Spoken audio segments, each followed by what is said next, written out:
Dear students, welcome back. JNU PhD entrance test के इस second video में आपका स्वागत है। डिस्कस करेंगे आज इंटरनेशनल पॉलिटिक्स 2021 की पेपर एनालिसिस। और जैसा मैं हमेशा कहता हूं, ये यूजफुल होगा मेरे सभी स्टूडेंट के लिए, पर्टिकुलरली जो डीयूईटी, यूजीसी नेट, जेएनयू के entrance test, PG and others दे रहे हैं, अदर पीएचडी एंट्रेंस टेस्ट जैसे बीएचयू की रेट एंड अदर है, सेट एंड असिस्टेंट प्रोफेसर, सभी एग्जाम के लिए। So let us begin. यदि हम सिलेबस देखें तो बहुत अच्छा जेएनयू ने किया है, बहुत डिटेल सिलेबस आपको दे दिया है। आप इसको, मैं पढ़ूंगा नहीं, आप पढ़ लीजिएगा। इसमें first part basically IR theories and concept है, इसमें आईआर जीके नहीं है। तो आपको एकदम कोर जो कॉन्सेप्ट है उसको समझने की जरूरत है, और इसलिए जो मेरे स्टूडेंट थ्योरी पे ज्यादा फोकस करते हैं उनको ये पेपर आसान लगेगा। रिसर्च मेथोडोलॉजी पे लगभग 50% कोर्स हैं, सॉरी एमसीक्यूज हैं, और रिसर्च मेथोडोलॉजी में भी इन्होंने बहुत ज्यादा डिटेल में और बहुत स्पेसिफिक दे दिया, ऐसे कि ये बार्ट्रांड रसल, कार्ल पॉपर, कुन और लाकोटॉज और फायरबैन को पूछेंगे तो ये आपको कोई ऐसा नहीं है कि कुछ भी किसी को पूछ देंगे। It's not like that. और जो भी मेथड्स हैं, जो भी रिसर्च की मेथोडोलॉजी है, टर्मिनोलॉजी है, डेटा सोर्सेज हैं, सभी क्वांटिटेटिव रिसर्च के जो मेथड्स हैं, डेटा कलेक्शन के पैटर्न हैं, primary secondary and tertiary data sources हैं, या जो डिफरेंट लॉजिकल स्टेटमेंट होते हैं, वेरिएबल्स होते हैं, ये सारे इसमें दिए गए हैं। अब मेरी ये सलाह है कि आप बहुत गौर से, यदि आप जेएनयू के पीएचडी एंट्रेंस टेस्ट को इंटरनेशनल पॉलिटिक्स में क्रैक करना चाहते हैं, गो बाय द सिलेबस, बिना सिलेबस देखे हुए मत पढ़िए, और वही पढ़िए जो सिलेबस में। ये दो बातें इंपॉर्टेंट हैं। इससे पहले कि क्वेश्चन आंसर का दौर शुरू करें, कुछ जनरल ऑब्जर्वेशन। ये एक पेपर मुझे बहुत अजीब सा लगा। एक तो इसमें क्वेश्चन मेरे अनुसार से थोड़े आसान हैं, उस लेवल के नहीं है जो मैं एक्सपेक्ट करता था पीएचडी एंट्रेंस टेस्ट के लिए। जैसे कि अभी पॉलिटिकल स्टडीज में हम लोगों ने देखा, उस लेवल के भी नहीं है। दूसरा ये है कि इसमें जो सेटर है वो लगता है थका हुआ है। वो एक ही क्वेश्चन, एक ही चीज को मतलब उसने कुहन का पूछा, पैराडाइम शिफ्ट, तो दूसरा क्वेश्चन भी कुहन के बुक पे हो जाएगा। कार्ल पॉपर का एक उसने कोई मेथड पूछा, फॉल्सिफिकेशन, तो दूसरा उसके कार्ल पॉपर के अनदर थॉट पे हो जाएगा। मतलब एक ही थीम पे दो तीन क्वेश्चन बनाया, बाद में तो चल के ये इतना रिपीटेटिव हो जाता है रिसर्च मेथोडोलॉजी में कि आप चौंक जाएंगे। आप देखेंगे तो आपको लगेगा कि ये क्या है, ये बच्चों टाइप से क्वेश्चन पूछ रहे हैं। ये मैं कहना चाहता हूँ। मोस्ट ऑफ द क्वेश्चन ऐसे हैं जो मेरे स्टूडेंट, यदि आप मेरे साथ बने हुए हैं तो आपको ये आसान लगेंगे। Now with this disclaimer, let us begin. Which of the following theories is the most central to the study of international relation? तो आपको पता है कि इंटरनेशनल रिलेशन की यदि थ्योरी की बात करें तो रियलिज्म उसकी आत्मा है, सोल है, और लिबरलिज्म उसके बॉडी है, और बाकी उसके जो उंगली और हाथ पैर होते हैं उसमें आप बाकी social constructivism, critical theory, Marxist theory उसको बोलते हैं, neo Marxism and dependency theory, feminist theory, deconstructivist, post structuralism, सबको ला सकते हैं, लेकिन जो सोल है वो क्या है? रियलिज्म। तो इसीलिए this is the theory, central theory यही है। ये सब मेरे स्टूडेंट को पता होगी, जिनको नहीं पता उनको मैं बता रहा हूँ। Who of the following is a classical realist? एकदम run of the mill question. Classical realism आपको पता है, जो ह्यूमन नेचर पे बेस करते हैं, जैसा ह्यूमन नेचर है, ईगोइस्ट है, कंपिटिटिव है, बुली करने वाला है, सेल्फ इंटरेस्टेड है, उसी टाइप का स्टेट को यदि हम उसके नेचर से तुलना करें और इंटरनेशनल पॉलिटिक्स को समझने की कोशिश करें तो वो क्लासिकल रियलिज्म है। केनेथ वॉल्ज बिल्कुल नहीं है, क्योंकि ये नियो रियलिज्म के पिता हैं। इनको तो इसीलिए इज ए सॉरी, ये तो नहीं है। हेडली बुल जो है इंग्लिश स्कूल के हैं, एक तरह से लिबरलिस्ट हैं, तो इसलिए इसको तो छोड़ दीजिए। थॉमस हॉब्स बिल्कुल क्लासिकल रियलिज्म, सॉरी, ये जो है क्लासिकल रियलिज्म के थॉमस हॉब्स हैं। थॉमस हॉब्स, मैकियावेली, थ्यूसिडाइडस एंड मॉर्गनथाउ, जो कि पिता हैं क्लासिकल मैकेनिज्म के मॉडर्न टाइम में। जॉन मेर्सिमर जो है neo liberalism, offensive neo realism के प्रोपोनेंट हैं। तो केनेथ वॉल्ज और ये दोनों तो नियो रियलिज्म हो गए। हेडली बुल इंग्लिश स्कूल, जिसको इंटरनेशनल सोसाइटी स्कूल कहते हैं। तो आंसर हो गया Thomas Hobbes. International politics is a struggle for power, ये इनफैक्ट ये जो बुक है हांस मार्गनथाउ के, पॉलिटिक्स अमॉन्ग नेशन, और उसका दूसरा पार्ट जो आपको पता है ना, बुक की जो नेम होती है जनरली ऐसे होती है वेस्टर्न जो जो थिंकर्स के जो बुक होते हैं, इवन इंडिया में भी इस तरह से होती है। पहला एक मेन होगा पॉलिटिक्स अमॉन्ग नेशन। लोग कहेंगे कि इस बुक का नाम है पॉलिटिक्स अमॉन्ग नेशन, लेकिन उसके बाद भी ये बुक का नाम चलता रहता है, जो कि अधिकतर जगह लिखा नहीं रहता है, the struggle for power and peace, 1948 की बुक है। अब देखिए ये क्या है, एक क्वेश्चन पूछा गया कि ये जो बुक है हांस मर्गनथाउ की, उसमें struggle for dash and dash है, दो वर्ड है, वो दो वर्ड क्या है। एक किसी दूसरे क्वेश्चन में पूछा गया कि पहले पावर है कि पहले पीस है, ये भी पूछा गया। तो आपको पूरा याद रखने से भी कुछ क्वेश्चन क्रैक होते हैं। और ये क्वेश्चन उसी पे है, international politics is a struggle for power is mention in which book, this is mention in politics among nation. तो ये पॉलिटिक्स अमॉन्ग नेशन। अब यहाँ देख सकते हैं आप किसने अधूरा नाम दिया हुआ है, इससे आपको अदरवाइज यदि आपको पूरा नाम पता हो तो ये क्वेश्चन ऐसे ही क्रैक हो गया। सब ये सब इजी क्वेश्चन है, इन सब को आप ई कैटेगरी में रख सकते हैं, इजी। चौथा क्वेश्चन देखिए, Kenneth Waltz structural realist theory is also known as, मतलब इसको लड्डू क्वेश्चन हम कह सकते हैं। तो स्ट्रक्चरल रियलिज्म को हम नियो रियलिज्म कहते हैं। क्यों इसको स्ट्रक्चरल रियलिज्म बोलते हैं, ये आगे क्वेश्चन में ही आपको पता लग जाएगा। इन्होंने, केनेथ वॉल्ज ने इसको इस बुक में theory, of course Kenneth Waltz के साथ इसको और दो ऑथर ने लिखा है, लेकिन सभी इसको केनेथ वॉल्ज के बुक के रूप में जानते हैं, थ्योरी ऑफ इंटरनेशनल पॉलिटिक्स 1979 की बुक। इसी में उन्होंने अपने स्ट्रक्चरल रियलिज्म का प्रतिपादन किया था, प्रोपाउंड किया था।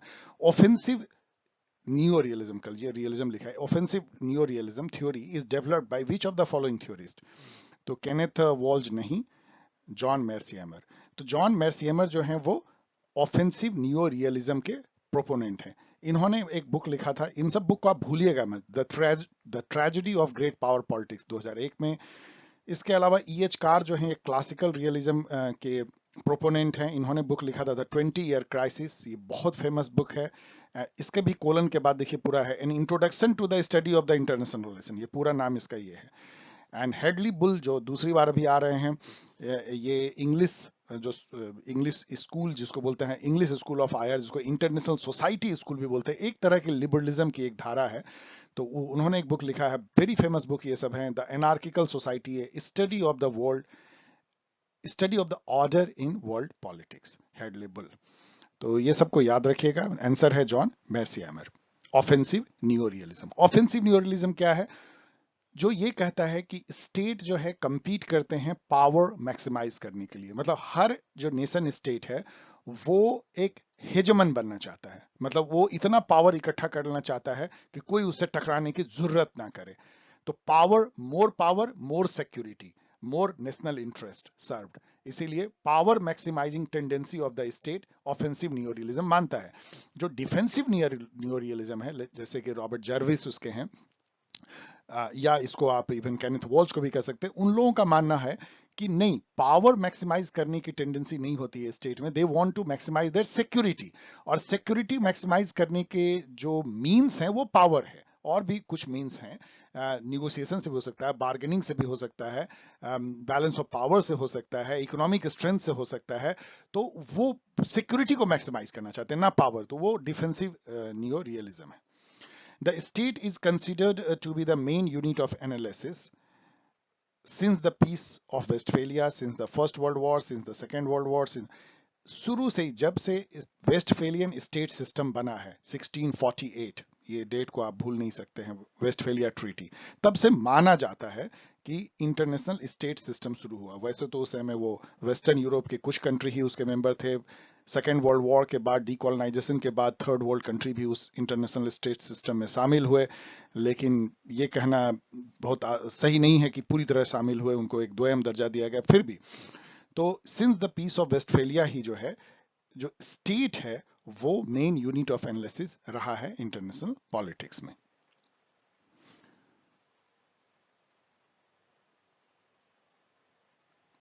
7 नंबर क्वेश्चन पर रहा हूं, realist trace their lineage to which of the following.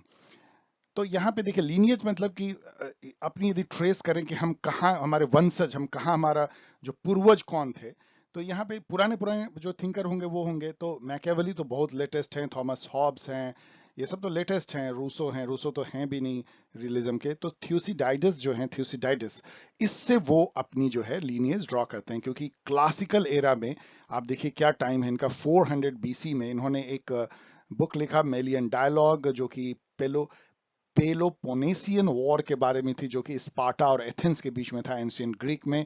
और ये क्लासिकल टेक्स्ट माना जाता है रियलिज्म का, क्लासिकल रियलिज्म का, थ्यूसिडाइडस। इनके बहुत सारे थ्योरी हैं जो डिफरेंट एग्जाम में पूछे जाते हैं। एक थ्यूसिडाइडियन ट्रैप है, जिसमें कि एक न्यूट्रल स्टेट जो है बेचारा फंस जाता है दो पावरफुल के बीच में, उसको साइड लेना ही पड़ता है और वो एक तरह से पिस जाता है। तो इस तरह की चीजें पूछी जाती हैं। तो थ्यूसिडाइडस से जो है रियलिस्ट अपना लीनियर्स को ट्रेस करते हैं। Easy question. According to structural realist जो केनेथ वॉल्ज ने दिया, which of the following is the main independent variable in the understanding of the major international incident such as war and peace. Independent dependent variable बाद में आएंगे हम लोग। तो यहाँ स्ट्रक्चरल रियलिज्म में जो इंडिपेंडेंट वेरिएबल हैं वो स्ट्रक्चर है जो कि एनार्किकल है। So it is international treaties नहीं। The relative distribution of power international, yes ये भी एक इंडिपेंडेंट वेरिएबल है। मतलब दो इंडिपेंडेंट वेरिएबल, एक जो स्ट्रक्चर जो इंटरनेशनल सिस्टम का है जो कि एनार्किकल है, कोई वर्ल्ड गवर्नमेंट नहीं है, और सेकेंड है कि जो जो relative distribution power and capability का है स्टेट्स के बीच में, वो बहुत ज्यादा वेरी करता है। तो ये तो है पोटेंशियल सही answer. Understanding misunderstanding no, action taken by super power no, so second option सही है। इसमें ये भी सही हो सकता था, structure of the international state system which is anarchical, वो भी एक इंडिपेंडेंट वेरिएबल है। इंडिपेंडेंट वेरिएबल मतलब वो होता है किसी भी एक्सपेरिमेंट में जो कंट्रोल किया जाता है एक्सपेरिमेंटर द्वारा, जो रिसर्चर होता है वो कंट्रोल करता है, वो किसी और वेरिएबल से इफेक्ट नहीं होता है, और वो दूसरे वेरिएबल को, डिपेंडेंट वेरिएबल को इफेक्ट कर सकता है। जैसे कि मान लीजिए इनकम है, इनकम किसी भी आदमी का इनकम वो एक तरह का इंडिपेंडेंट वेरिएबल है, लेकिन उसकी जो जो इनकम के चलते जो उसकी डिमांड होगी डिफरेंट चीजों की, मान लीजिए चीनी कितना खरीदेगा, तो demand of sugar by that person, it is dependent on the independent variable income. तो इट इज लाइक दैट। जैसे कि एजुकेशन जो लेवल है वो इंडिपेंडेंट वेरिएबल है किसी व्यक्ति का, तो वो उसके वो इफेक्ट करता है उसके जॉब, किस टाइप का उसको जॉब मिलेगा, उसकी इनकम कितनी होगी, तो like that. Realists believe that in the anarchy, state compete with each other to establish order in the society, no. To establish peace among themselves, not at all. Compete क्यों करते हैं anarchical world order में? For power and security. आपने देखा, या तो power maximise करने के लिए ऑफेंसिव एंड सिक्योरिटी मैक्सिमाइज करने के लिए डिफेंसिव। तो पावर एंड सिक्योरिटी। सब इजी क्वेश्चन है ये, पूरे को ई आप कह सकते हैं। 10 नंबर क्वेश्चन पर रहा। Who of the following argue that the games played by the state are always zero sum game? Zero sum game मतलब you lose then only I win, I win you lose, you lose you win I lose। तो ये zero sum game सोचने वाले realist हैं। जो liberalist हैं या आइडियोलिस्ट हैं, यूटोपियन हैं, वो सोचते हैं कि विन विन हो सकता है। तो जीरो सम गेम नहीं है। दोनों मतलब कि दो व्यक्ति यदि गेम खेल रहे हैं तो दोनों मिल करके जो है पॉजिटिव सम ला सकते हैं। रियलिज्म बोलता है नो, ये सब नहीं, ऐसा नहीं होता है, जीरो सम गेम है रियलिस्ट।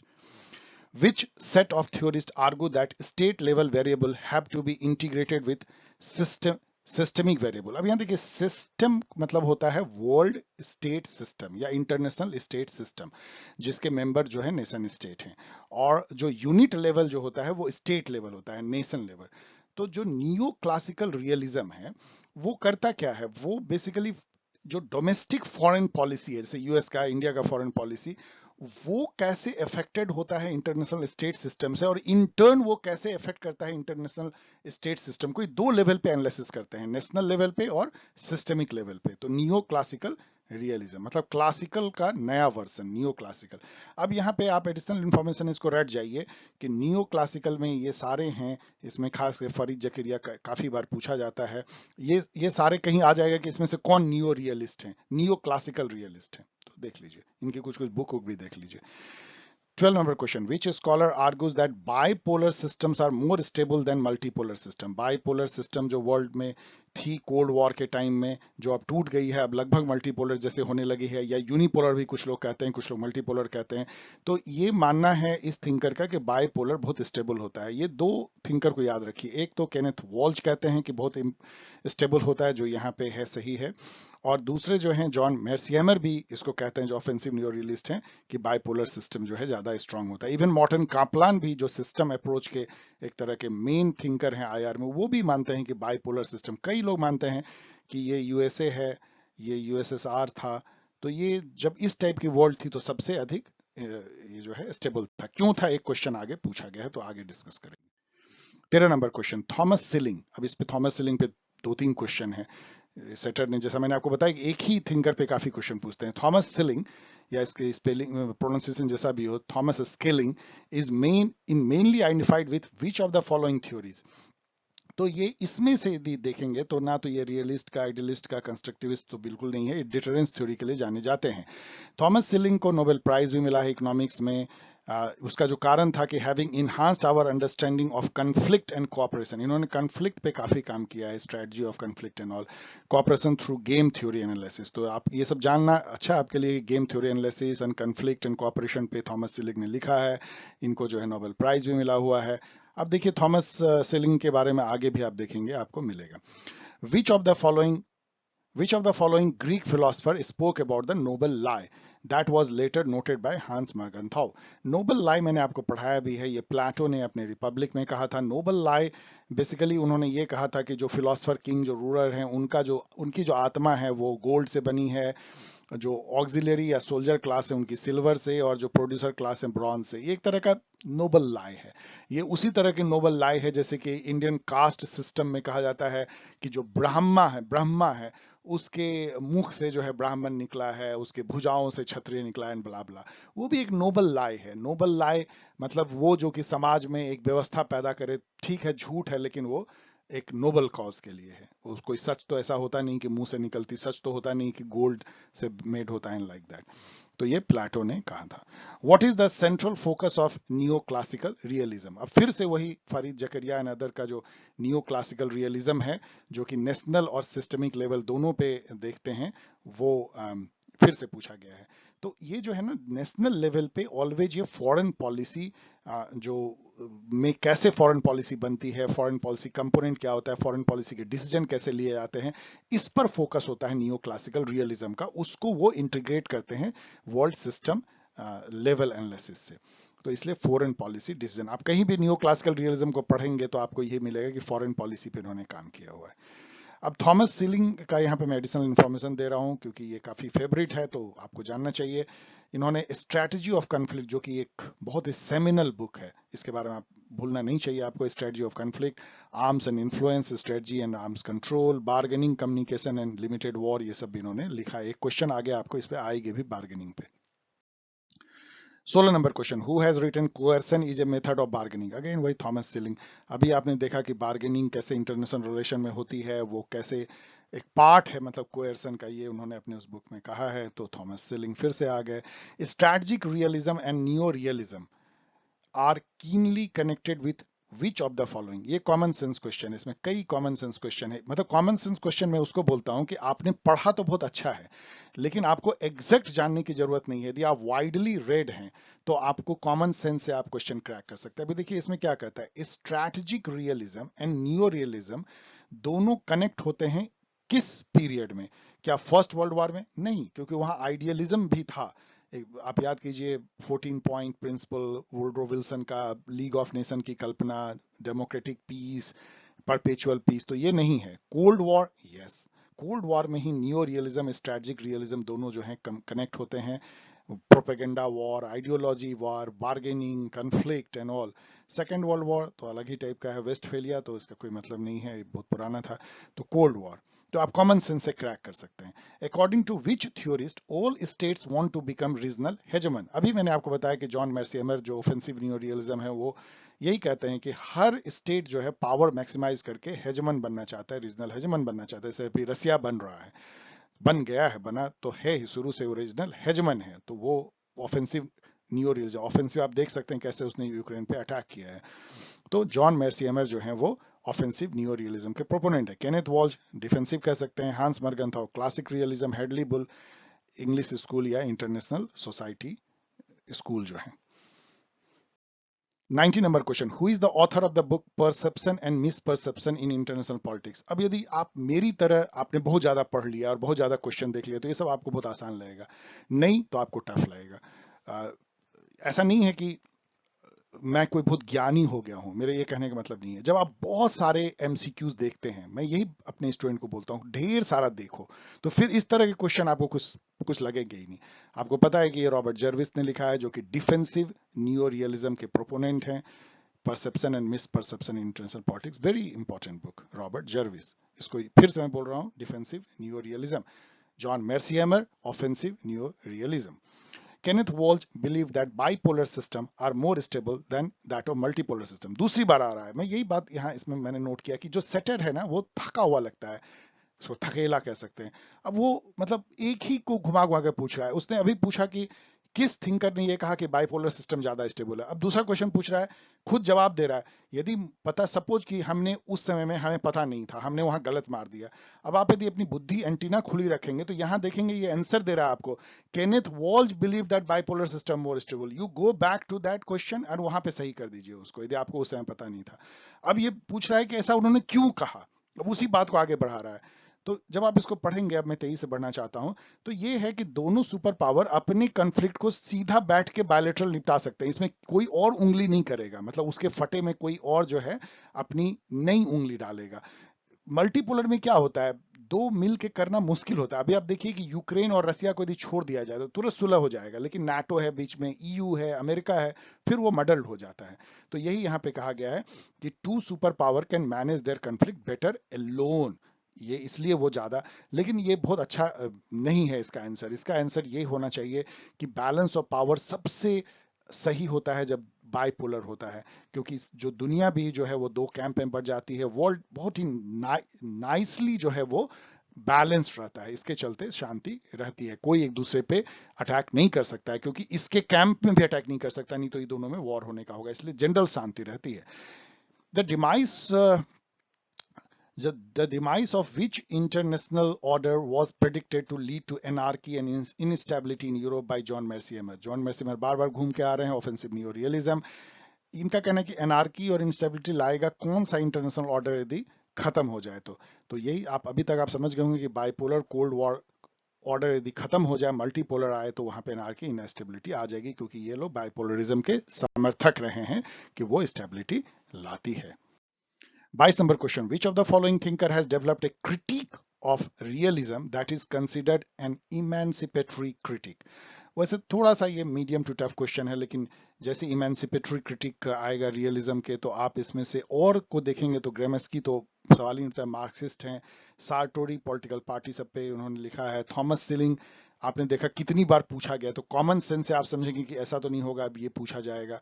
और इन्होंने कॉन्फ्लिक्ट पे लिखा है, तो केवल आप कॉमन सेंस से भी इसको मार सकते हैं कि ये केन बूथ होगा। और केन बूथ जो है वो यूटोपियन रियलिज्म के प्रोपोनेंट हैं, जो कि एक तरह का इमेंसिपेटरी है। मतलब यूटोपियन रियलिज्म क्या है कि रियलिज्म जो शांति हमेशा ला सकता है, उस टाइप की। ब्रिटिश आयर थिंकर, इनके बारे में पढ़ लीजिए। ये एक पोस्ट पॉजिटिविस्ट कहलाते हैं। पोस्ट पॉजिटिविस्ट मतलब जो पॉजिटिविज्म के अगेंस्ट जाते हैं, जो रिफ्लेक्टिव थ्योरी के तरफ जाते हैं, ना कि सब इंपेरिकल थ्योरी के तरफ।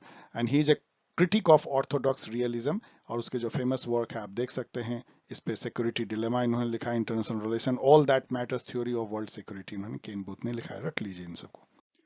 23 नंबर क्वेश्चन देखिए, the notion of the end of history is link to which of the following thinker. मैं हमेशा कहता हूं कि दो क्वेश्चन के बगैर मेरी कोई एमसीक्यू पूरी नहीं होती, एमसीक्यू एनालिसिस। एक है सैमुअल हंटिंगटन का द क्लास ऑफ सिविलाइजेशन, और दूसरी है फ्रांसिस फुकुआमा का and of history, the last standing man, कुछ इस टाइप का है। जो लेटर जो बुक का नेम है उसको चेक कर लीजिएगा, यहाँ पे सॉरी यहाँ पे है भी the last man, end of history and the last man. In fact short में कहते हैं इस बुक को the end of history. So the end of history and the last man, Francis Fukuyama. अब ये भी मैं बार बार बताता हूं कि ये बुक क्या है। बेसिकली ये एंड ऑफ आइडियोलॉजी बुक है। इसका कहना है कि आफ्टर डिमाइस ऑफ यूएसएसआर और कम्युनिज्म के खत्म हो जाने से, और फासिज्म तो सेकेंड वर्ल्ड वॉर के बाद ही खत्म हो गई, तो जो आइडियोलॉजिकल जो जर्नी है ह्यूमन सिविलाइजेशन की वो खत्म हो गई। अब जो लिबरलिज्म है दैट इज द आइडियोलॉजी, और जो लिबरल वर्ल्ड ऑर्डर है, सॉरी लिबरल जो पॉलिटिकल ऑर्डर है, और जो फ्री मार्केट इकोनॉमी है, कैपिटलिज्म, ये पिनेकल है, ये एपिटॉम है, ये जेनिथ है, ये सुप्रीम सिविलाइजेशन का अचीवमेंट, इसके ऊपर अब कुछ नहीं है, एंड ऑफ हिस्ट्री। तो ये इनका थॉट है जो कि बेसिकली गलत हुआ। Who is the odd one out among the following?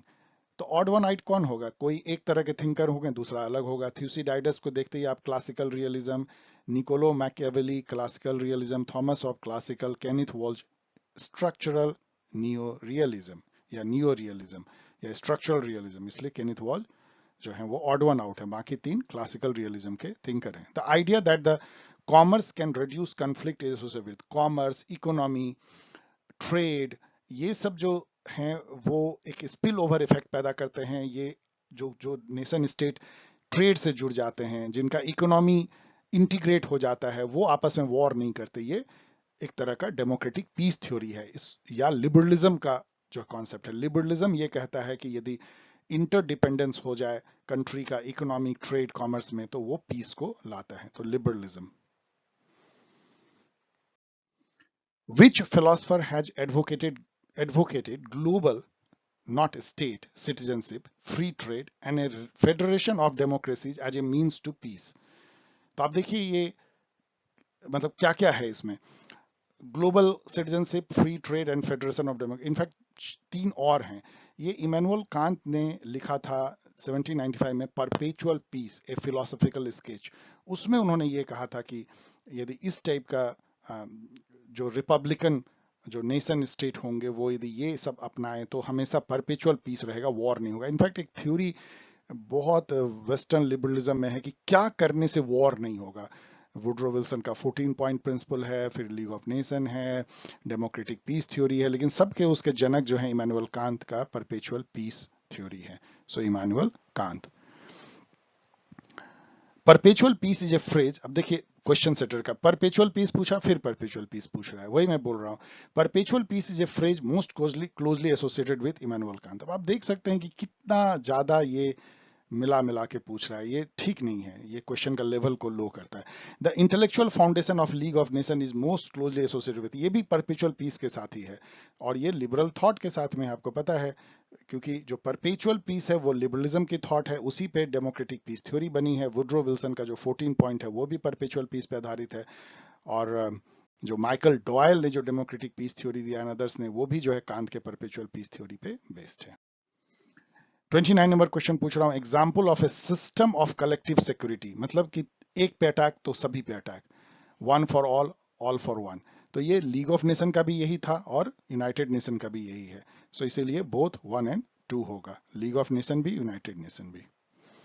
Feminist theory is a part of, realist theory no, liberalist theory no, dependency theory no, none of this, क्योंकि ये क्रिटिकल थ्योरी का part है, ये एक critical theory है, इसलिए आप याद भी कर सकते हैं, none of this. Vladimir Lenin extended Marx analysis to the study of, आपको पता होना चाहिए कि लेनिन ने ये फेमस बुक लिखा है, imperialism the highest stage of capitalism, 1917 में, और यहाँ पे इंपेरियलिज्म आता है, तो सीधा आप इसको जो है टिक मार सकते हैं। इन्होंने इंपेरियलिज्म पे काफी स्टडी किया है, उसको उन्होंने लेट स्टेज ऑफ या हाईएस्ट स्टेज ऑफ कैपिटलिज्म कहा है।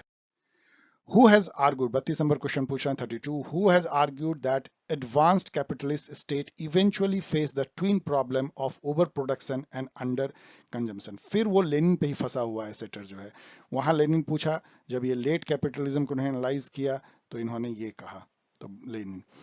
आंद्रे गुंडर फ्रैंक, आपको पता है कि डिपेंडेंसी थ्योरी के पार्ट हैं, समीर अमीन भी। Are theories belonging to which school of theory? Dependency theory. Dependency theory के बारे में और कुछ जान लीजिए।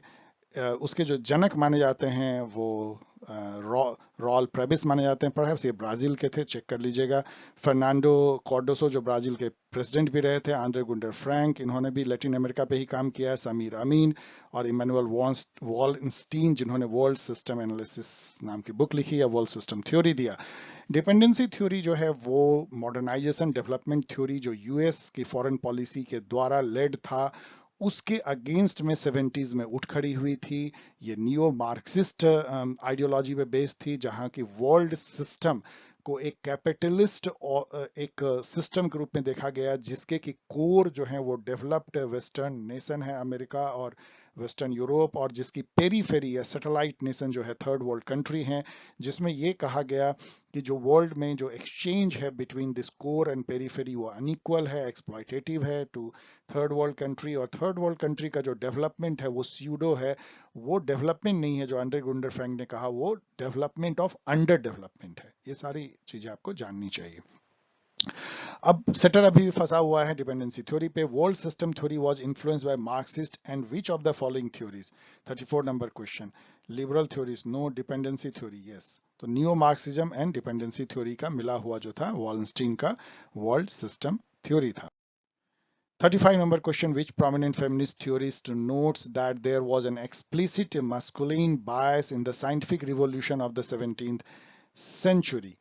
अब ये क्वेश्चन थोड़ा सा डीप में आपको शायद जानना पड़े, तो ये स्पाइक पीटरसन है, इसके बारे में ज्यादा पढ़ लीजिए। मैं आपको ज्यादा नहीं बता रहा हूं कि इन्होंने ऐसा कहा है, ये ऑफिशियल आंसर है। Feminist call for a closer re examination, question mark का मतलब है कि और इस पे पढ़ लीजिए। Feminist call for a closer re examination of की concept in world politics such as state power interest and security. Yes, not government, not individual, not politics. Common sense question. आप इन सब के साथ मैच केवल सिक्योरिटी करता है, उसका रीफॉर्मुलेशन करने की बात वो करती हैं।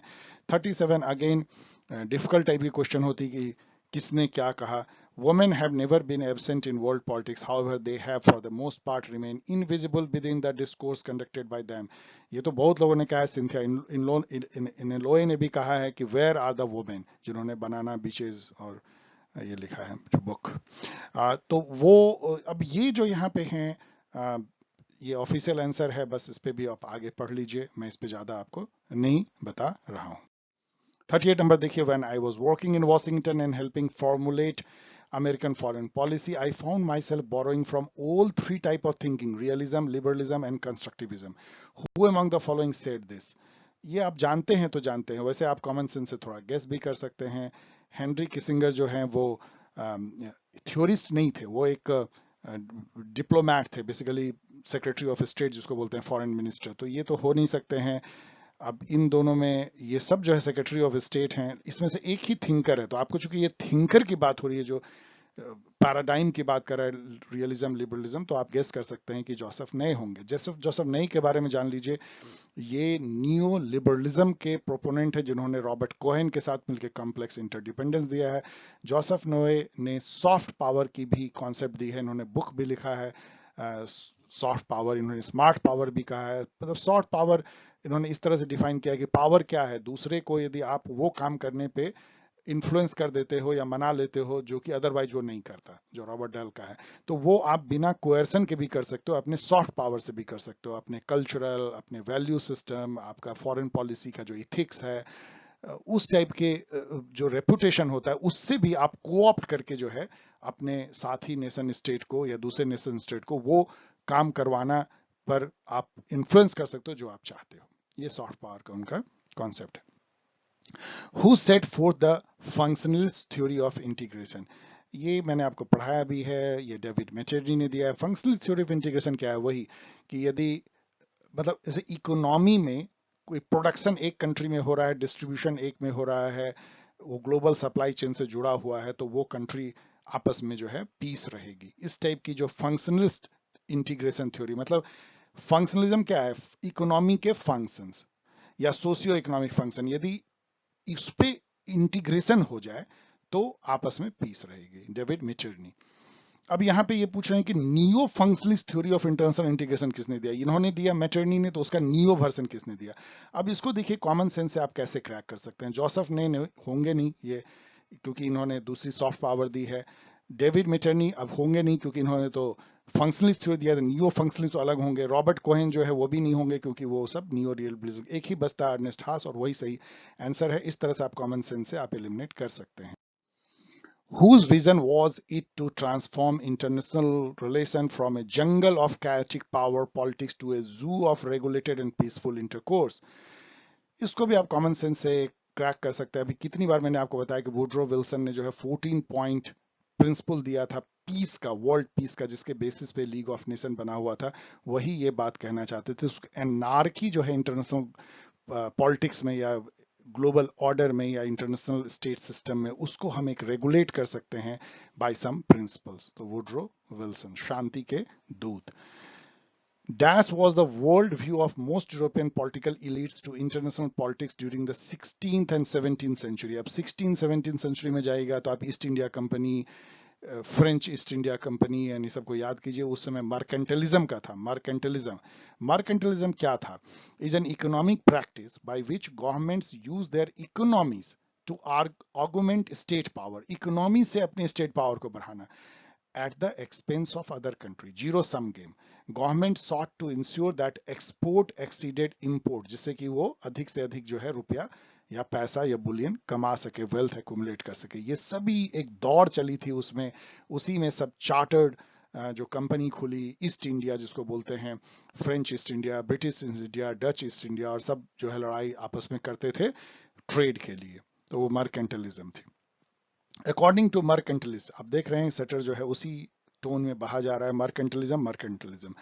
सो according to mercantilist, economic competition between state is a zero sum game. आपने देखा, मतलब at the expense of other. यदि तुम जीतोगे तो हम हारेंगे, तुमको प्रॉफिट होगा तो हमें नुकसान होगा। इसलिए वो लोग आपस में, वो कंपनी लड़ती थी। वो अपने फैक्ट्री के अलावा वो आर्मी रखती थी। आर्मी केवल उसके ट्रेड को प्रोटेक्ट करने के लिए नहीं होता था, वो अपने राइवल जो कंपनी होती थी उसकी जमीन हथियाने, उसको लूट लेने, इन सब के लिए भी यूज होता था, ब्राइब करने में। और वही करते करते उन्होंने कॉलोनी भी बना लिया, क्योंकि उनको लड़ने झगड़ने की आदत हो गई थी। Marxist view of the state would be considered by new realist as dash. अब ये क्वेश्चन भी कॉमन सेंस का है, थोड़ा सा वोकेबलरी भी आपकी स्ट्रांग होनी चाहिए। देखिए, मार्क्सिस्ट जो हैं वो स्टेट को क्या मानते हैं? वो मानते हैं कि स्टेट जो है वो कैपिटलिस्ट जो क्लास है उसके इंटरेस्ट को प्रोटेक्ट करने और बढ़ाने के लिए होता है। ये एक रिडक्शनिस्ट व्यू है। स्टेट का इतना सिंपल सा काम नहीं है, लेकिन मार्क्स के व्यू में स्टेट का इससे अधिक कोई रोल नहीं है। तो ये जो व्यू है उसको रिडक्शनिस्ट व्यू बोलते हैं। रिडक्शनिस्ट क्या है कि आपको बहुत कोई कॉम्प्लेक्स कॉन्सेप्ट को इतना सिंप्लीफाई कर दें, उसको रिडक्शनिज्म बोलते हैं। जैसे कि आप देखें कि कोई तीसरे क्लास के बच्चे को एक टीचर जो है वो कैसे सोलर इक्लिप्स समझाएगा, तो वो उसको जो बहुत कॉम्प्लेक्स फिनोमेना है उसको इतना रिड्यूस कर देता है, इतना सिंपल बना देता है, उसको रिडक्शनिज्म बोलते हैं। तो ये वही है, Marxist view of the state would be considered by new realist as reductionist. According to Robert Cox, जो कि क्रिटिकल थिंकर हैं, इंटरनेशनल थ्योरी और मार्क्सिस्ट हैं लेकिन क्रिटिकल हैं, the historical structure are made up of three categories of forces that interact: material capability, ideas and of course institutions। और इसमें कुछ होगा भी नहीं, आप पढ़ के देख लीजिए। एक तो नन तो कैसे ही खत्म हो गया, leadership, secretary, institution, idea and capability. तो इन्होंने हिस्टोरिकल स्ट्रक्चर पे काम किया है। स्ट्रक्चर आप समझ रहे हैं, आइडियाज एंड इंस्टीट्यूशन, नॉर्म्स, इसको ही स्ट्रक्चर कहते हैं, मतलब पैटर्न बिहेवियर सोशल साइंस में। सो तो ये भी कॉमन सेंस क्वेश्चन कहा जा सकता है। Who is the most closely associated with world system analysis? फिर वही वॉलस्टीन घूम के आते हैं, वही डिपेंडेंसी थ्योरी आते हैं।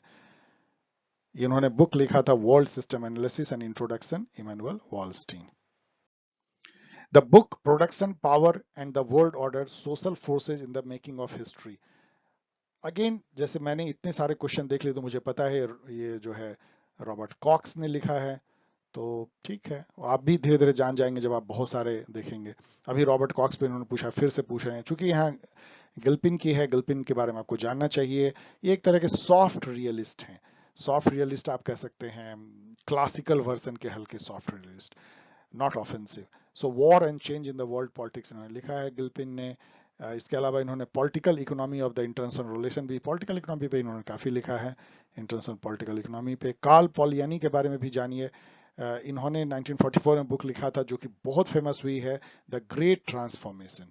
इन्होंने नॉलेज के बारे में भी काफी कुछ कहा है। Karl Polanyi, Hungarian American political economist. 48 number question देखिए, ट्रू और फॉल्स। दो स्टेटमेंट है यहाँ, ठीक से इसने मिस प्रिंटिंग हो गई है, लिखा नहीं है। स्टेटमेंट 1 है, the leading new realist thinker in the world is undoubtedly Kenneth Waltz. True, ये तो जनक है न्यू रियलिज्म के। Walsh, in his neorealist theory, has accepted some of the elements of classical realism as a starting point but departed from that tradition by giving no account of human nature. Yes, इन्होंने human nature को जो है value नहीं दिया, जो कि classical realism का base था. इन्होंने कहा कि no, not human nature but the structure, anarchical structure of global state system and the great variation in the capability of the nation state is the independent variable because of which the situation is like what we see in the global politics, कि सभी एक दूसरे से compete करते रहते हैं, zero sum game होता है, इसलिए both are true. 49 number question, read the following two sentences. तो ये भी वही है, statement 1, statement 2. Deconstructionists share the philosophical view that people's conception of global realities are relative to their understanding. अब देखिए, deconstructivism जो है, आप इसके साथ डेरिडा को जोड़िए, ये पोस्ट मॉडर्निज्म कहा जाता है. deconstructivism के एक तरह से पिता हैं वो. उसमें क्या है कि कोई भी मीनिंग जो है किसी भी लिटरेचर में या लैंग्वेज में किसी वर्ड का, वो फिक्स नहीं है. मैं बहुत एग्जाम्पल बहुत सारे आपको दे सकता हूं, जैसे कि आप हिंदी में कहते हैं जल्दी, आप किसी को बोलते हैं अपने सबऑर्डिनेट को ये काम जल्दी कर लो, इसका कोई खास मीनिंग है क्या? जल्दी जो है वो 10 मिनट से लेके 10 दिन तक हो सकता है, इट डिपेंड्स. इसी तरह हर वर्ड का जो मीनिंग है, वो कोई बोलेगा लंबा, लंबा का क्या मीनिंग है, जब तक कि आप उसको कंपेयर ना करें कि लंबा आप 5 फीट से ऊपर को बोलते हैं या 1 फीट से. छोटा किसको बोलते हैं, छोटे के कंपैरिजन में लंबा. इवन आप बोलते हैं डे, डे का मतलब केवल नाइट के कंपैरिजन में, अदरवाइज डे का कोई. तो इस तरह से जो है वर्ड का अपने में कोई मीनिंग नहीं होता. वही चीज जब इंटरनेशनल पॉलिटिक्स में आप ले जाते हैं, तो वहां भी जो है आपका रिलेटिव है, रिलेटिव टू योर अंडरस्टैंडिंग, एक तरह का रिलेटिविज्म है. तो ये ट्रू है. Deconstructivism contend that international change and complexity defy description, explanation and prediction. ये भी सही है, मतलब क्योंकि ये पोस्ट मॉडर्निज्म है, ये कोई ऑब्जेक्टिव ट्रूथ नहीं है. तो जो ग्लोबल पॉलिटिक्स में जो चेंजेस हो रहे हैं, जो इवेंट हो रहे हैं, जो कम्प्लेक्सिटी है, उसको आप कोई ऑब्जेक्टिव रूल से या लॉ से उसको डिफाइन नहीं कर सकते हैं, वो अनडिफाइनेबल है, अनडिफाइनेबल है. So both are true. 50 number question, the strategy of conflict. अभी आपने देखा थॉमस सिलिंग का, उन्होंने ये लिखा था ग्लोबल प्राइज, तो ये बता भी रहा was written by Thomas ceiling, तो ट्रू है ये. The tragedy of great power politics, मैंने अभी आपको बताया कि जॉन मेर्सियमर जो कि ऑफेंसिव नियो रियलिस्ट हैं, उन्होंने इसको लिखा है. तो दोनों स्टेटमेंट जो है वो ट्रू है, both A and B are true.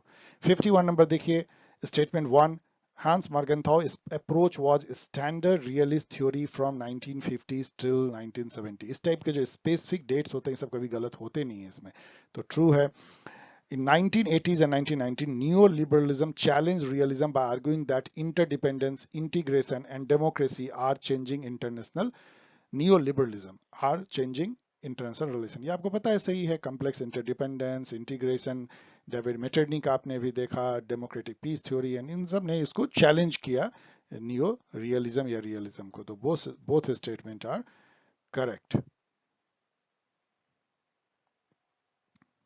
52 number question पढ़ रहा हूं. Neo realism is most closely associated with which of the following theorist. तो नियो रियलिज्म, गिल्पिन आपने देखा कि वो तो सॉफ्ट रियलिज्म के हैं. Kenneth Waltz, yes. जोसेफ नोए जो हैं नियो लिबरलिज्म के प्रोपोनेंट हैं. तो very easy laddu type of question ये सब है. The idea of soft power propose by, आपको मैंने बताया कितनी बार ही, soft power the means to succeed in world politics. ये 2004 की बुक है जोसेफ नोए की. इन्होंने रॉबर्ट कोहेन के साथ मिलकर कॉम्प्लेक्स इंटरडिपेंडेंस का थ्योरी दिया है. ये नियो लिबरलिज्म के जनक माने जाते हैं. तो जोसेफ नोए. Neo realism is also called the structural realism. ये सब बेहद आसान क्वेश्चन है. 55 नंबर क्वेश्चन पढ़ रहा हूं. The neo debate refer to the debate between. आपको पता है कि आईआर में 4 ग्रेट डिबेट जो है उसके इवोल्यूशन में माने जाते हैं. जो फर्स्ट डिबेट था वो आइडियलिज्म वर्सेस रियलिज्म का था. जो सेकंड डिबेट है वो मेथड पे है, बिहेवियरलिज्म वर्सेस ट्रेडिशनलिज्म अप्रोच या मेथड कर लीजिए रिसर्च का. जो थर्ड है वो नियो डिबेट है, neo liberalism versus neo realism जो यहाँ पे दी गई. और फोर्थ डिबेट जो है वो अभी भी चल रहा है, जो कि रैशनलिज्म वर्सेस रिफ्लेक्टिज्म लिखती है. उसको किसी एक वीडियो में हम एक्सप्लेन करेंगे इन चारों डिबेट को। तो यहाँ पे जो नियो नियो डिबेट है, उसको पैराडाइमेटिक डिबेट भी कह सकते हैं, ये बिटवीन, यहाँ बहुत आसान question, in neo neo oh my god, neo debate refer to the debate between no no, तो इसका मतलब है कि नन ऑफ द एबव हो जाएगा। सो आई डोंट नो ऐसा क्वेश्चन क्यों पूछते हैं, इसको पूछना चाहिए था neo liberal versus neo realism. In a hypothesis an independent variable refer to, तो ये बार बार मैं आपको बता रहा हूँ कि इंडिपेंडेंट वेरिएबल जो है वो कॉज होता है किसी एक्सपेरिमेंट में, जो इफेक्ट डालता है डिपेंडेंट वेरिएबल को। So independent variable is cause, dependent variable is effect. जैसे कि as you increase the income demand rises, तो इनकम इंडिपेंडेंट वेरिएबल है, डिमांड डिपेंडेंट वेरिएबल है, इनकम बढ़ेगा तो डिमांड बढ़ेगा। Rise price rises increases, demand decreases, price rise जो है independent variable. So independent variable is the presumed cause, dependent variable is the presumed effect. In the following statement, identify the independent variable. अब independent variable, जैसा मैंने आपको कुछ slide पहले बताया था कि एक्सपेरिमेंट में जो रिसर्चर के कंट्रोल में होता है वेरिएबल, जिसको मैनिपुलेट करके वैरी करके एक्सपेरिमेंटल स्टडी और एक्सप्लोरेशन की जाती है उसके इफेक्ट का, उसको इंडिपेंडेंट वेरिएबल कहते हैं। जो इंडिपेंडेंट वेरिएबल होता है वो एक्सपेरिमेंट में किसी और वेरिएबल के द्वारा अफेक्टेड नहीं होता। ऑफ कोर्स रिसर्चर उसको चेंज कर सकता है, लेकिन जो डिपेंडेंट वेरिएबल है वो इंडिपेंडेंट वेरिएबल के द्वारा अफेक्टेड हो जाते हैं, वो उसके द्वारा चेंज हो जाते हैं। एक्सपेरिमेंट में इंडिपेंडेंट वेरिएबल को आप एक तरह का कॉज समझ सकते हो, और जो डिपेंडेंट वेरिएबल है वो उसका इफेक्ट है। जैसे कि मान लीजिए यदि एक एक्सपेरिमेंट हम कर रहे हैं कि टीचर्स स्टूडेंट रेशियो का क्या असर पड़ता है लर्निंग आउटकम पे, तो टीचर्स स्टूडेंट रेशियो एक इंडिपेंडेंट वेरिएबल है, उसको हम चेंज कर सकते हैं। एक ग्रुप में हम काफी ज्यादा टीचर स्टूडेंट रेशियो रहेंगे, ज्यादा टीचर हैं पर स्टूडेंट, और एक में कम रहेंगे और फिर लर्निंग आउटकम हम देखेंगे। तो ये जो टीचर्स स्टूडेंट रेशियो है वो इंडिपेंडेंट वेरिएबल हो गई, उसको चेंज जो है वो रिसर्चर करता है। और ये जो इंडिपेंडेंट वेरिएबल है वो लर्निंग आउटकम जो कि डिपेंडेंट वेरिएबल है उसको उसको इफेक्ट करता है। तो कॉज क्या हो गया, इंडिपेंडेंट वेरिएबल, इफेक्ट क्या हो गया, डिपेंडेंट वेरिएबल। ये जो एक्सपेरिमेंट है अभी जो मैंने आपको एग्जांपल दिया, उसमें हम किस चीज का जानने की कोशिश कर रहे हैं कि लर्निंग आउटकम किस चीज पे डिपेंड करता है। तो एक तरह से डिपेंडेंट वेरिएबल जो है ना, वही उसी को हम एक्सप्लोर करते हैं, वही रिसर्च है हमारा, बट थ्रू इंडिपेंडेंट वेरिएबल हम उस पर इफेक्ट डाल के करते हैं। ये सारी चीजें आपको समझनी चाहिए। एग्जाम्पल इंडिपेंडेंट वेरिएबल का है, ये सब वो इंडिपेंडेंट वेरिएबल है जिसको सब्जेक्ट इंडिपेंडेंट वेरिएबल बोलते हैं, जो कि इवन रिसर्चर भी चेंज नहीं कर पाता है।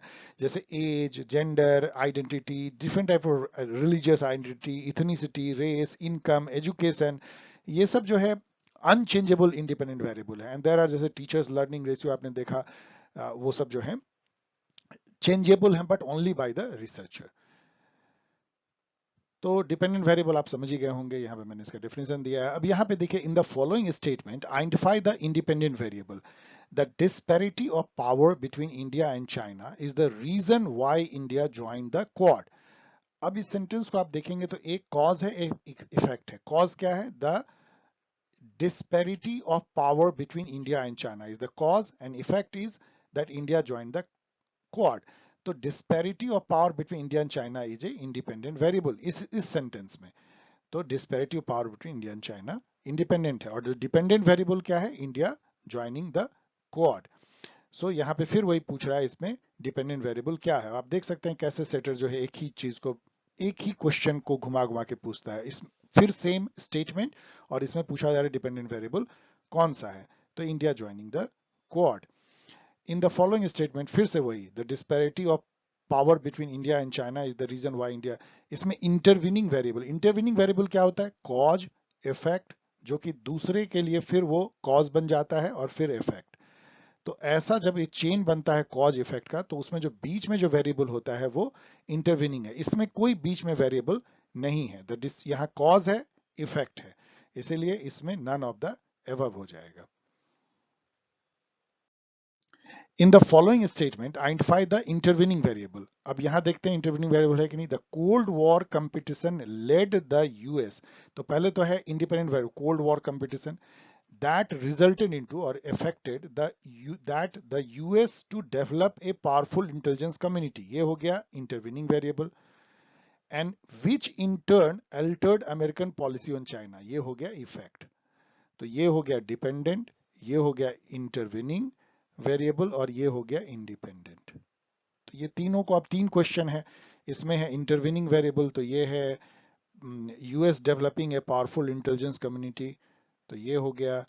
इसमें डिपेंडेंट वेरिएबल हो गया American policy on China, US policy towards China, और इसमें इंडिपेंडेंट वेरिएबल हो गया the cold war competition.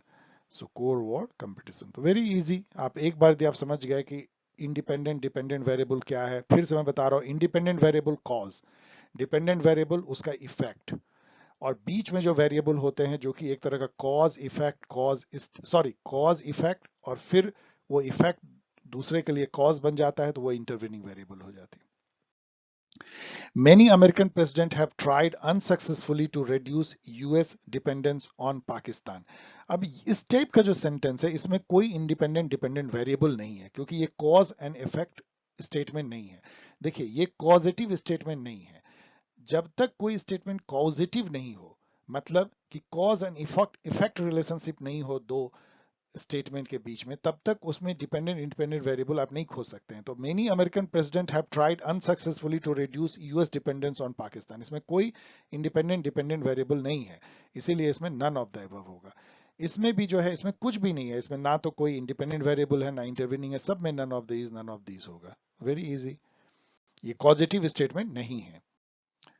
The Indian Foreign Minister S. Jaishankar stated that the international system is multipolar. ये भी जो एक स्टेटमेंट है, इसमें भी कोई पॉजिटिव स्टेटमेंट नहीं है, इसलिए इसमें भी कुछ नहीं होगा, नॉन ऑफ द अबव होगा। इसमें भी जो है नन, इसमें को ना तो इंडिपेंडेंट वेरिएबल, ना डिपेंडेंट, ना इंटरवीनिंग, कुछ नहीं होगा, इसमें भी कुछ नहीं होगा।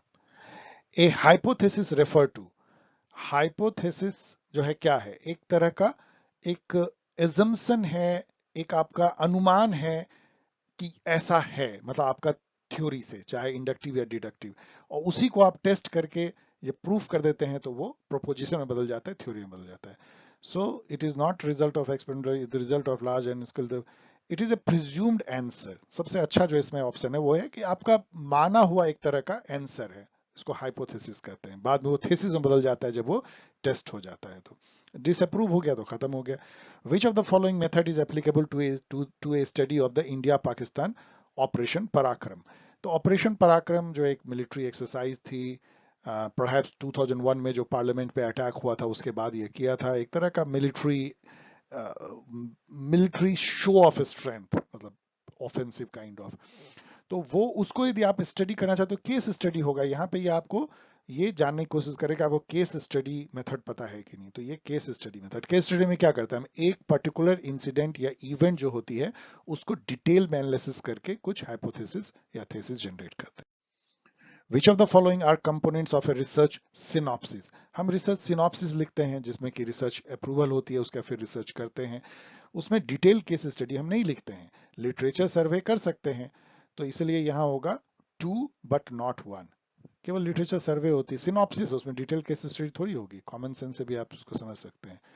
The structure of scientific revolution किसने लिखा है? अब ये बुक आप भूल नहीं सकते हैं। यदि आप एक रिसर्च मेथोडोलॉजी की स्टडी कर रहे हैं या रिसर्च एप्टीट्यूड टेस्ट दे रहे हैं, तो थॉमस कुन का जो बुक है स्ट्रक्चर ऑफ साइंटिफिक रिवॉल्यूशन, ये वर्क है बेसिकली कि साइंटिफिक रिवॉल्यूशन या साइंटिफिक जो मेजर चेंजेस कैसे होता है, उसी में उन्होंने कॉन्सेप्ट दिया है पैराडाइम शिफ्ट का।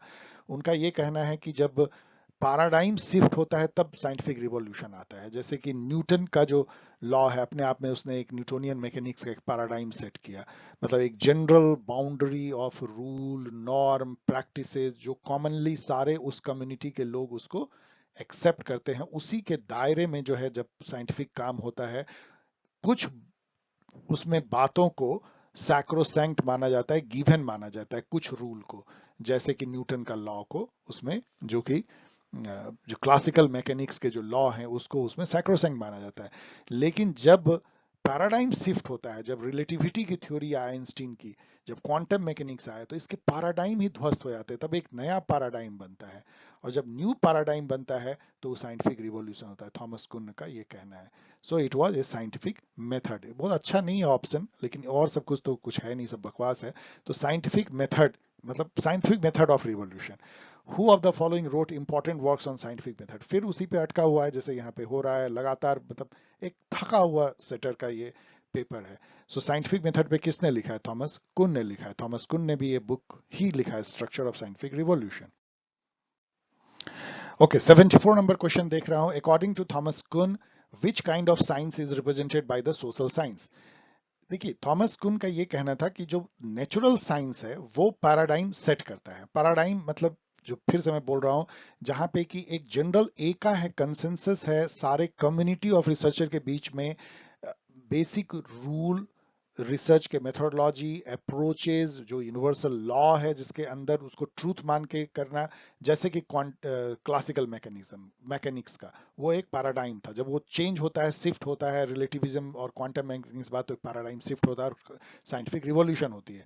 थॉमस कुन का ये कहना था कि जो पैराडाइम जो है वो करेक्टरिस्टिक है नेचुरल साइंस के रिसर्च का, लेकिन जो फिलॉसफी और much of the social science were characterised by a tradition of claims, counter claims and debate over fundamental.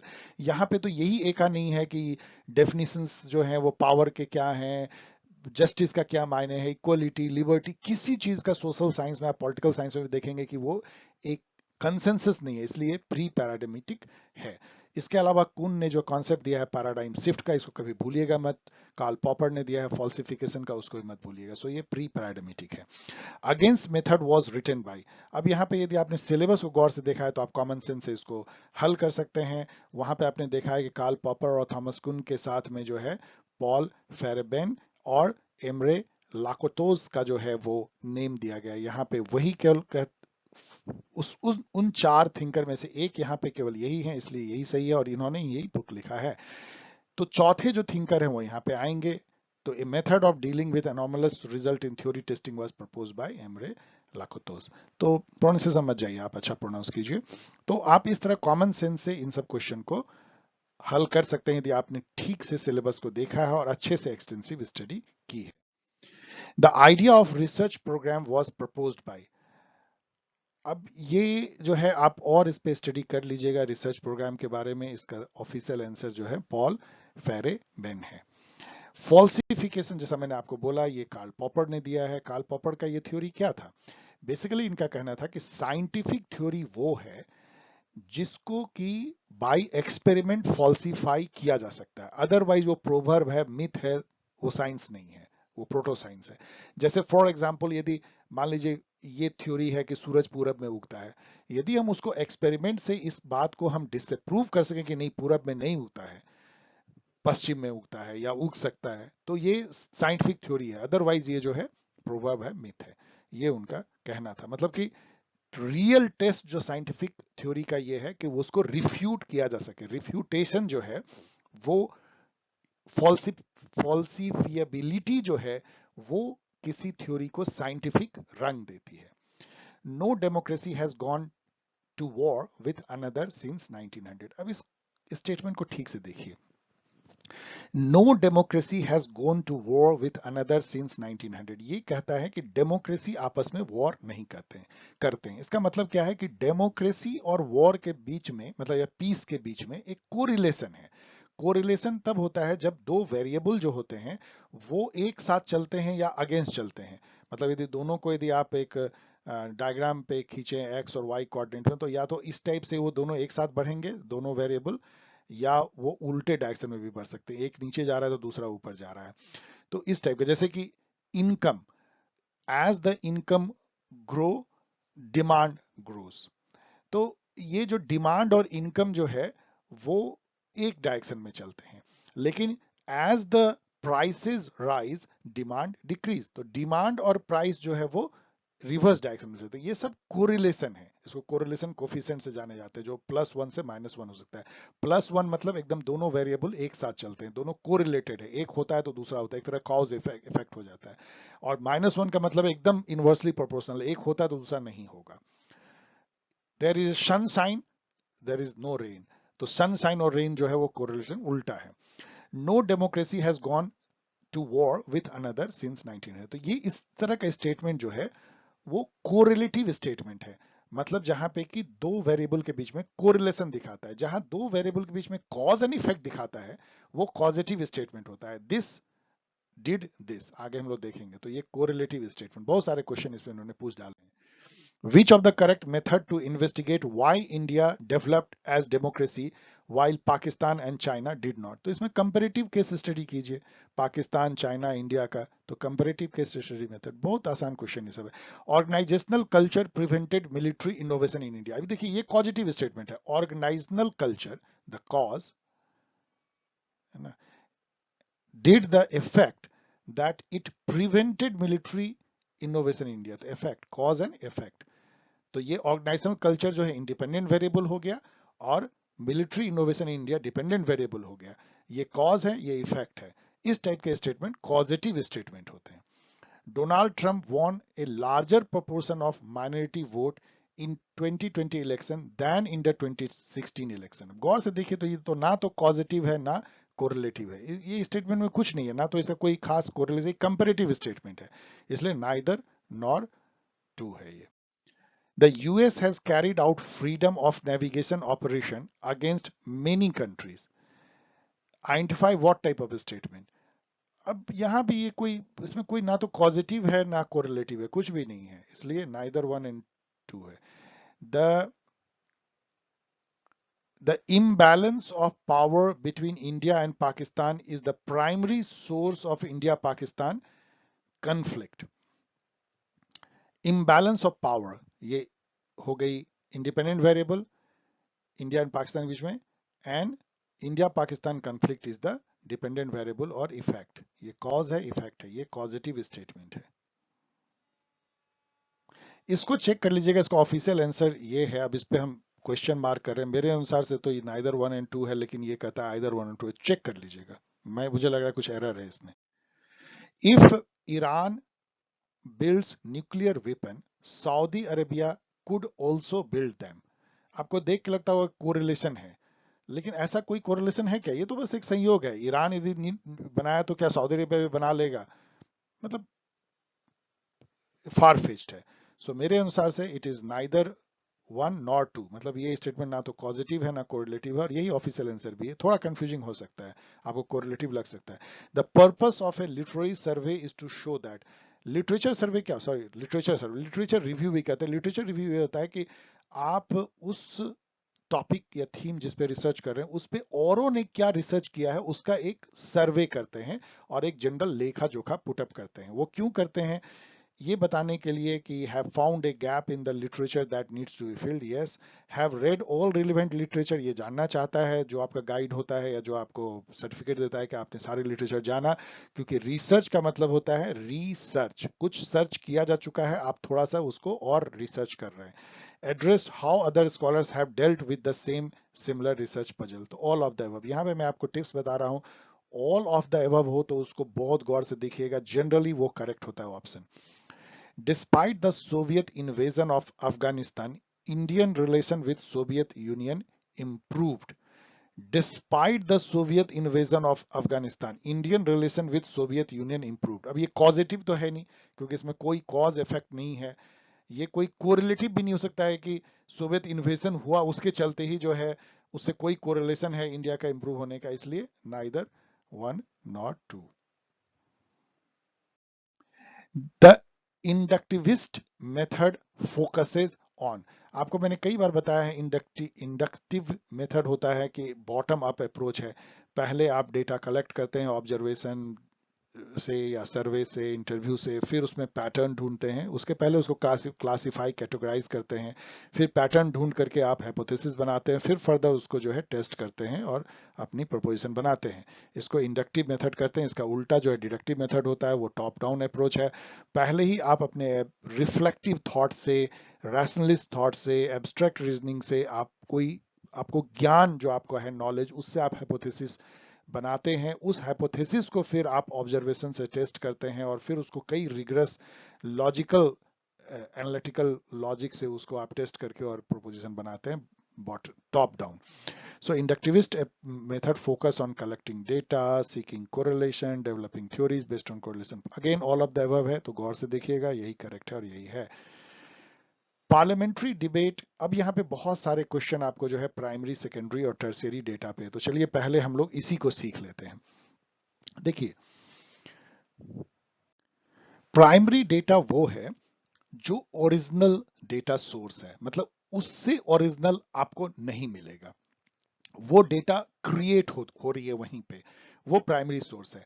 जो ओरिजिनल सोर्स को यूज करके जो बनाई गई है डेटा या इंफॉर्मेशन, वो सेकेंडरी डेटा है, और जो सेकेंडरी डेटा को यूज करके जो बनाई गई है वो टर्सरी डेटा है. तो अब ऐसे समझिए, primary data is collected directly from the data source without going through any existing sources. जैसे किसी ने पेंटिंग बनाया, लियोनार्डो दा विंसी ने फर्स्ट पेंटिंग बनाया, तो वो पेंटिंग जो है वो प्राइमरी डेटा है. किसी ने कोई चीज क्रिएट किया तो वो भी प्राइमरी डेटा है. कंस्टिट्यूएंट असेंबली की डिबेट होती है, वो रिकॉर्ड हो जाती है, वो प्राइमरी डेटा है. उससे उससे उससे कोई ओरिजिनल क्या होगा. गवर्नमेंट एक सेंसस करती है, वो भी एक प्राइमरी डेटा है, उसको इनुमरेट किया गया. उसी टाइप का आपने इंटरव्यू लिया, सर्वे किया, ऑब्जर्वेशन किया रिसर्चर्स ने, वो जो डेटा है वो सब सब प्राइमरी डेटा है. These are primary data taken from the original source, horses mouth, जहां एकदम सोर्स से, उद्गम स्थल से लिया गया. जो सेकेंडरी डेटा है, जैसा मैंने आपको बताया, वो आगे मैंने पेज में बताया है, वो प्राइमरी डेटा को यूज करके, जैसे जितने रिसर्च जर्नल हैं, रिसर्च के जो बुक हैं, जितने भी जो ऑथर के जितने भी आप बुक्स देखते हैं जो रिसर्च पे आधारित हैं, वो सब जो है प्राइमरी डेटा को यूज करके हैं, इसलिए वो सेकेंडरी सोर्सेज है. और टर्शियरी सोर्सेज क्या है, जैसे कि न्यूज़पेपर की रिपोर्ट हो गई, वेब पोर्टल पे जो रिपोर्ट है, गूगल पे जो आप खोजते हैं वो है, इवन मेरी वीडियो भी जो है वो टर्शियरी है, क्योंकि वो सेकेंडरी सोर्सेज जो जर्नल की डेटा है या जो किताबें हैं, रिसर्च बुक, उसके बेसिस पे कमेंट्री होती है, कमेंट्री ऑफ कमेंट्री है. सेकेंडरी सोर्सेज क्या है, commentary of on primary data है. और टर्सरी सोर्स क्या है, कमेंट्री ऑन कमेंट्रीज है. तो ये सारे जो हैं वो टर्सरी डेटा हैं. अब यहाँ पे आप पढ़ लीजिएगा, मैंने काफी सारे इसमें आपको लिख दिए हैं. आर्ट एंड आर्टिफैक्ट भी प्राइमरी डेटा होता है, painting, sculpture, photograph, coin, objects, ये सब सब प्राइमरी डेटा है, मैप एंड अदर्स. तो ये देखिए, पार्लियामेंट्री डिबेट जो है constitute which kind of data, तो ये प्राइमरी डेटा है. प्राइमरी जो पार्लियामेंट्री डिबेट होती है रिकॉर्ड हो जाती है, उसका कोई क्या कोई और उद्गम स्थल है क्या, वो एकदम ओरिजिनल कमेंट्री है, इसलिए प्राइमरी सोर्स है. आपको ये चेक करना है कि क्या उसको और आप नजदीक सोर्स के जा सकते हैं, यदि जा सकते हैं तो वो सेकेंडरी है या टर्शियरी है. Interviews conducted in the course of research, primary data है, उससे आप नजदीक क्या जाएंगे, वो ओरिजिनल डेटा है, प्राइमरी रिसर्च सोर्स है. यहाँ पे मैंने एक बुक जो बहुत फेमस है, मैं नाम उसका अभी मुझे याद नहीं है, मेरे एक फ्रेंड ने कहा कि ये बहुत ही अच्छी बुक है, तो उसको मैंने कहा था, उसने मुझे भेजा, मैंने आपको दिया है ये बुक का वो पोर्शन पढ़ लीजिए. तो सेकेंडरी सोर्स ये कहता है कि secondary sources are research reports that use primary data to solve research problems written for scholarly and professional audience. Researchers read them to keep up with their field and use what they read to frame problems of their own by disputing other researchers' conclusion or questioning their method. तो जितना आप literature review करते हैं वो सब secondary sources हैं. You can use their data to support your argument but only if you can not find those in the primary source. तो सबसे पहले प्राइमरी सोर्स यूज कीजिए, लेकिन वो महंगा होता है, कॉस्टली होता है, टाइम कंज्यूमिंग होता है. सेकेंडरी सोर्स आसान होता है, लेकिन वो थोड़ा आपके रिसर्च को हल्का बनाता है. ए secondary source become a primary source, ध्यान दीजिएगा, ये बहुत अच्छा क्वेश्चन पूछा ऐसा हो जाएगा. A secondary source become a primary source when you study its argument as part of a debate in the field. यदि आपका रिसर्च ही उस पे हो, यदि आप मान लीजिए थ्योरी ऑफ जस्टिस पे ही रिसर्च कर रहे हो, तो वो डॉक्यूमेंट आपके लिए प्राइमरी रिसोर्स बन जाता है. Secondary data is the data, इसे पढ़ लीजिएगा, मैं इस पे ये नहीं कर रहा हूँ. इसका जो एग्जाम्पल है अच्छा है, देख लीजिए. All research article, journal, trade publication, books such as all theory of justice, biographies, लेकिन नॉट ऑटोबायोग्राफी, बायोग्राफी ओरिजिनल हो जाता है, biographies, editorial and commentaries, reviews, thesis, जो कि मतलब जो कि रिपोर्ट ओरिजिनल रिसर्च को नहीं करता है. ओरिजिनल रिसर्च को ही कोई अपना प्रस्तुत कर रहा है तो वो प्राइमरी सोर्स भी हो सकता है. टर्शियरी सोर्स जैसा मैंने आपको बताया कि वो कमेंट्री ऑन कमेंट्रीज है। Like these are books and articles that synthesise and report on secondary sources for general reader, जैसे कि टेक्स्ट बुक। अब एनसीईआरटी का जो टेक्स्ट बुक है या भार्गवा या जितना भी आप टेक्स्ट बुक देखते हैं ओपी गौबा का, वो सब टर्शियरी सोर्सेज है, क्योंकि वो ओरिजिनल रिसर्च नहीं है, वो जो रिसर्च है उसकी कमेंट्री है। इवन मेरा जैसे कि यूट्यूब वीडियो है, वो सब सब जो है टर्शियरी सोर्स है। आर्टिकल जो आपको निकलते हैं इंसाइक्लोपीडिया में या न्यूज़पेपर में, मैगजीन में, वो सब जो है टर्शियरी सोर्सेज हैं। ये 2 step shifted from original source of data है। ओरिजिनल सोर्स ऑफ डेटा हो गया primary, 1 step shifted secondary, 2 step shifted tertiary. Example text book, YouTube video lectures, newspaper and magazine article, online information जो Google से आप खोजते हैं। 91 देखिए, if you were investigating the influence of TV media on foreign policy, which of the following would constitute a primary source. अब चूंकि all of the above है, definitely यही सही होगा, लेकिन पढ़ लीजिए। Transcript of TV program on foreign policy, original है, yes. Interview with the TV foreign TV correspondent, yes. Press briefing by the ministry of, सब सब ओरिजिनल सोर्स है, हॉर्सेस माउथ, इसलिए all. Theory books and articles, अभी आपने देखा theory book और article जो होते हैं वो सेकेंडरी सोर्सेज होते हैं। पब्लिश्ड रिसर्च जो होते हैं या इवन अनपब्लिश्ड रिसर्च जो दूसरे का, वो आपके लिए सेकेंडरी सोर्स बन जाता है। ये पब्लिश्ड है और इसके आगे में यहाँ unpublished research by other scholar constitute secondary source. जितना भी रिसर्च पब्लिकेशन है, जर्नल आर्टिकल है, रिसर्च बेस्ड बुक है, वो सब जो है सेकेंडरी सोर्स है। Reports published by think tank constitute, अब यहाँ पे आप कंफ्यूज कर सकते हैं कि थिंक टैंक जो पब्लिश करते हैं वो प्राइमरी है सेकेंडरी, लेकिन आपने भी देखा कि रिसर्च के जितने पब्लिकेशन हैं वो सब सेकेंडरी सोर्स हैं, क्योंकि एक तरह का रिसर्च पब्लिकेशन है, इसलिए सेकेंडरी है। Reports published by government agency, अब देखिए गवर्नमेंट एजेंसी जो पब्लिश करती है, जनरली उसको हम प्राइमरी मानते हैं, क्योंकि उसका कोई और उसका सोर्स नहीं होता है जब तक कि गवर्नमेंट कोई रिपोर्ट को ना दे, क्योंकि गवर्नमेंट ओरिजिनल जैसे कमिटी कंस्टिट्यूट करती है उसके बेसिस पे या सेंसस करती है उसके बेसिस पे, तो इसको प्राइमरी माना जा सकता है, गवर्नमेंट के जो ऑथेंटिक सोर्सेज होते हैं। 97 नंबर क्वेश्चन देखिए, in a theoretical proposition the presumed cause is called. मैंने आपको बताया कि जो कॉज होता है किसी कॉजिटिव स्टेटमेंट में वो इंडिपेंडेंट वेरिएबल होता है, जो इफेक्ट होता है वो डिपेंडेंट वेरिएबल होता है, so it is independent variable. In doing research what you are seeking to explain is also called. देखिए मैं आपको एग्जाम्पल से बताता हूँ इस क्वेश्चन को, कि सपोज हम लर्निंग आउटकम पे रिसर्च कर रहे हैं कि स्टूडेंट का लर्निंग आउटकम किन किन चीजों पे डिपेंड करता है। तो जो लर्निंग आउटकम है वो डिपेंडेंट वेरिएबल है, उसी पे हम रिसर्च कर रहे हैं। अब वो अफेक्टेड होगा या तो जो टीचर्स स्टूडेंट रेशियो हैं, जो इनकम है उनके पेरेंट्स के बच्चों के, जो टेक्नोलॉजी जो टीचर यूज करते हैं, ये सब इंडिपेंडेंट वेरिएबल है जिसपे कि लर्निंग आउटकम जो डिपेंडेंट वेरिएबल डिपेंड करता है। तो हम एक्चुअली जो रिसर्च करते हैं वो डिपेंडेंट वेरिएबल के बारे में करते हैं, इसलिए ये बहुत अच्छा क्वेश्चन है। In doing research what you are seeking to explain is nothing but the dependent variable which are affected और influenced by the independent variable. Bipolar system are more stable than multipolar system. गौर से इसको देखिए, इसमें आप देखेंगे तो जो polarity of the system है वो एक इंडिपेंडेंट वेरिएबल है और वो स्टेबिलिटी जो है उसको अफेक्ट करता है। तो स्टेबिलिटी ऑफ द सिस्टम जो है वो डिपेंडेंट वेरिएबल है और जो पोलरिटी ऑफ द सिस्टम जो है वो इंडिपेंडेंट वेरिएबल है। जो नेक्स्ट क्वेश्चन है वही है, सेम स्टेटमेंट, इसमें इंडिपेंडेंट वेरिएबल, तो polarity of the system. So thanks for watching dear student. आपने देखा होगा कि ये क्वेश्चन बहुत आसान है। यदि आप इस एग्जाम की तैयारी कर रहे हैं तो आपके चेहरे पे एक मुस्कुराहट आनी चाहिए, और मैं आपको कह सकता हूं कि यदि आपने ठीक से सिलेबस को देखा और मेरे साथ यदि आप बने रहें और आईआर गाइड जो मैंने अभी लॉन्च किया है आप यदि उसको पढ़ लें, तो उससे भी कम नॉलेज की आपको जरूरत है। आप इसमें 90% नंबर ला सकते हैं और बिल्कुल इसको एकदम सुपर सुपर क्रैक कर सकते हैं। आप इन सब मेथड से मुझसे जुड़ सकते हैं और आने वाले समय में लॉट्स ऑफ एमसीक्यू वीडियो लेकर के मैं आऊंगा। आप बने रहिए मेरे साथ में। Bye for now.